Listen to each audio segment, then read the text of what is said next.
की हमारी हीरोइन है भानु रेखा गणेशन, यानी आप सबकी प्यारी रेखा जी। आज हम जानेंगे इनकी ज़िंदगी की पूरी दास्तां। तो दोस्तों चलिए शुरू से बात करते हैं। रेखा जी का जन्म 10 अक्टूबर 1954 को तमिलनाडु में तमिल फैमिली इंडस्ट्री के सुपर जेमिनी गणेशन और तेलुगु फिल्म इंडस्ट्री की अभिनेत्री पुष्पावली के घर में हुआ था।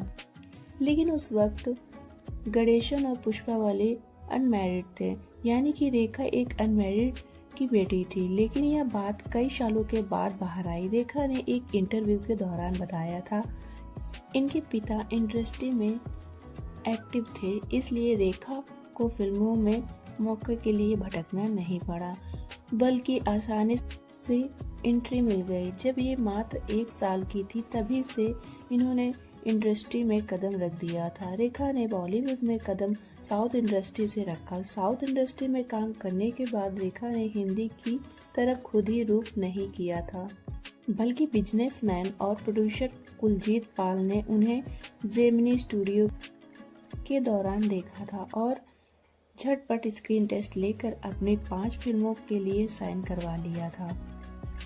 जबकि उस वक्त रेखा को हिंदी आती नहीं थी और उन्होंने हिंदी सीखने की बहुत कोशिश की। उसके बाद 1969 में रेखा जी मुंबई आ गईं और फिर इनकी फिल्म 1970 में रिलीज हुई सावन भादो में।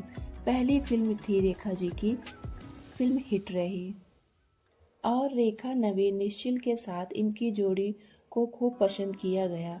कुछ लोग इनकी तारीफ तो कुछ लोग बुराई कर रहे थे। कोई इनके मोटापे का मजाक बनाया तो किसी ने इनके कालेपन का, लेकिन रेखा जी किसी की बात का बुरा नहीं मानती थी। हालांकि इसके बाद इन्होंने अपनी पर्सनालिटी में इतना डेवलपमेंट करा और चेंज किया कि लोग दंग रह गए। योगा किया, डाइटिंग किया और पहनावे में हर चीज में परिवर्तन किया और एक नई लड़की लोगों के सामने आई। उसके बाद इन्होंने कई फिल्में दी, जैसे रामपुर लक्ष्मण का, कहानी किस्मत की, प्राण जाए पर वचन न जाए, आक्रमण, तमाम फिल्मों शामिल हैं। लेकिन इनकी लाइफ की टर्निंग पॉइंट बनी 1976 में आई फिल्म 2 अनजाने, जिसमें इनके साथ थे अमिताभ बच्चन। फिल्म के साथ साथ इनकी जोड़ी भी हिट हो गई और साथ ही साथ इनके बीच प्रेम संबंध होने की चर्चा भी खूब होने लगी। लेकिन इनका प्यार शादी तक नहीं पहुंचा। कुछ आपसी समस्या के कारण इनका रिश्ता नहीं चल सका। फिल्मी सफर तो जारी ही था, साथ ही इनकी पर्सनल लाइफ में भी अब उथल पुथल जारी हो गई। हंगामा तो तब हुआ जब 1980 में यह अपनी दोस्त नीतू कपूर की शादी में नई नवेली दुल्हन तरह सज संवर कर सिंदूर लगाकर पहुंची। वहां के लोग की नजर रेखा जी पर ही थी, लेकिन बाद में रेखा जी ने एक इंटरव्यू के दौरान बताया कि मैं शूटिंग में थी, सीधा चली आई, चेंज करने का टाइम नहीं मिला। 1990 में रेखा जी ने बिजनेसमैन मुकेश अग्रवाल से शादी कर ली। शादी के बाद पता चला कि मुकेश डिप्रेशन की गोलियां लेते हैं।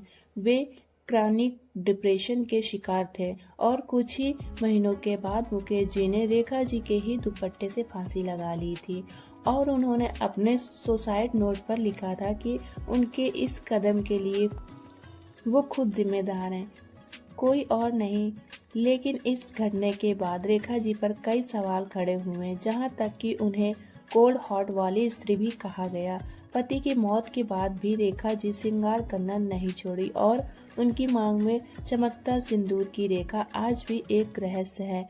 आखिर किसके नाम का है ये सिंदूर? इस सवाल के जवाब का तो रेखा जी को ही पता होगा। तो दोस्तों, आपको रेखा जी की स्टोरी कैसी लगी कमेंट करें।